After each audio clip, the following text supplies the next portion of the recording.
Bonjour et bienvenue. Aujourd'hui, on s'attaque à un sujet absolument crucial, mais souvent un peu laissé de côté, la stratégie de prix. On va voir ensemble comment un simple chiffre sur une étiquette peut devenir un levier de croissance surpuissant. Pour bien commencer, je voudrais vous donner un chiffre, un seul. Imaginez, si on améliore son prix de juste 1%, les profits, eux, peuvent grimper en moyenne de 10%. Oui, 10%. C'est juste colossal. Ça confirme bien une chose. Le pricing, c'est vraiment le levier de croissance le plus puissant qui soit. Et pourtant, c'est aussi, paradoxalement, le plus mal compris, le plus négligé. Alors, au programme aujourd'hui, on va d'abord poser les enjeux, ensuite on verra les 3 piliers d'un bon prix, puis on passera au modèle concret qu'on peut appliquer, et on terminera sur une idée essentielle, un prix, ça vit, ça bouge, ce n'est jamais figé. Allez, c'est parti. Première étape, les enjeux. Pourquoi est-ce que c'est si important et pourquoi c'est si facile de se tromper? En fait, beaucoup d'entreprises font les mêmes erreurs. Par exemple, ignorer complètement ce que les clients perçoivent comme de la valeur, ou alors copier bêtement le voisin sans réfléchir à sa propre structure de coût. Et le grand classique, fixer un prix au lancement et ne plus jamais y retoucher. C'est une erreur fatale parce que le marché, lui, il bouge tout le temps. Bon, justement, pour ne pas tomber dans ces pièges, il faut revenir aux fondamentaux. Il y a en fait 3 grandes manières de penser son prix. 3 piliers. Alors, ces 3 piliers, les voilà. Le premier, c'est le coût plus. C'est le plus simple. On calcule ses coûts, on ajoute une marge, et voilà. Facile, mais ça ignore complètement le marché.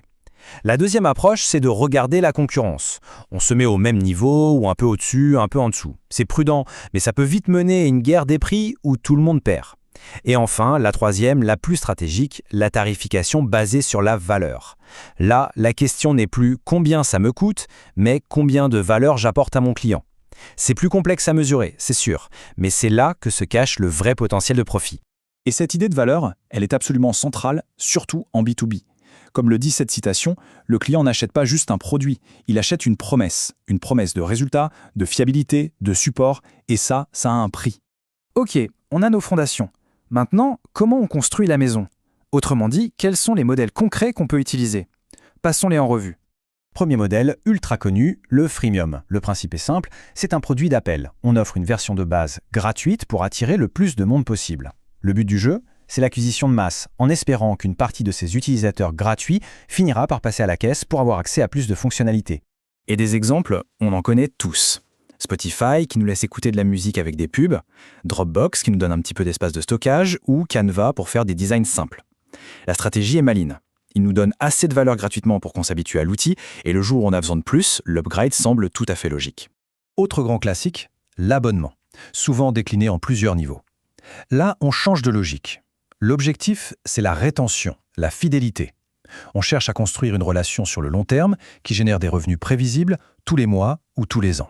Netflix en est l'exemple parfait avec ses forfaits essentiels, standard, premium. Chacun choisit selon ses besoins et son budget. Dans le monde du logiciel, HubSpot fait pareil, des offres différentes pour la petite start-up ou la grande entreprise. C'est la fameuse approche bon, meilleur, excellent. Ensuite, on a le modèle basé sur l'usage, qu'on appelle aussi Pay as you go. Ici, la philosophie est très directe. On ne paie que ce qu'on utilise. C'est un modèle qui est perçu comme très juste parce que le coût est parfaitement aligné sur la consommation réelle. C'est le cœur du modèle du cloud computing. Pensez à Amazon Web Services. On paye à la seconde près pour la puissance de calcul utilisée. C'est la même chose pour certaines plateformes de visio qui facturent à la minute. L'avantage, c'est une flexibilité incroyable qui accompagne la croissance de l'entreprise.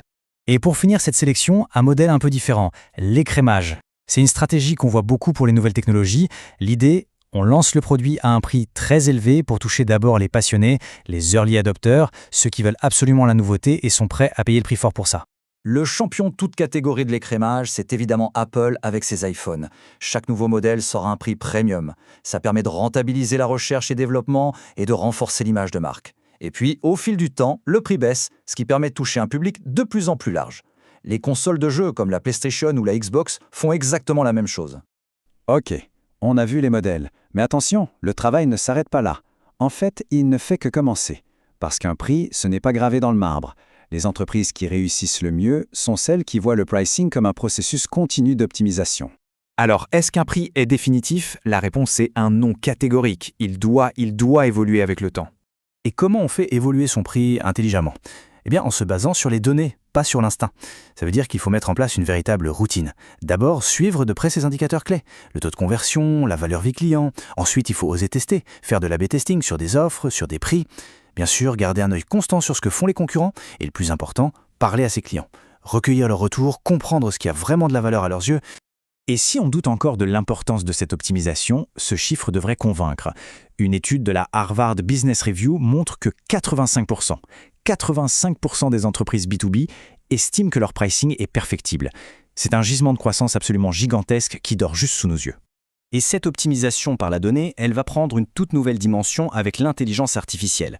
Demain, les algorithmes pourront analyser des quantités massives d'informations pour ajuster les prix en temps réel, pour anticiper les tendances du marché et même pour personnaliser les offres. Ce n'est plus du tout de la science-fiction. Le Boston Consulting Group estime que cette tarification dynamique, pilotée par l'IA, peut déjà générer de 2 à 5% de revenus en plus et jusqu'à 10% de profits bruts supplémentaires. Les chiffres parlent d'eux-mêmes. Pour conclure, s'il y a une seule chose à retenir, c'est celle-ci. Un prix n'est jamais juste un coût. C'est un message. Il communique la valeur, le positionnement, la confiance. Il raconte une histoire. La question à se poser n'est donc pas seulement quel est le bon prix, mais quelle histoire est-ce que notre prix raconte sur nous ?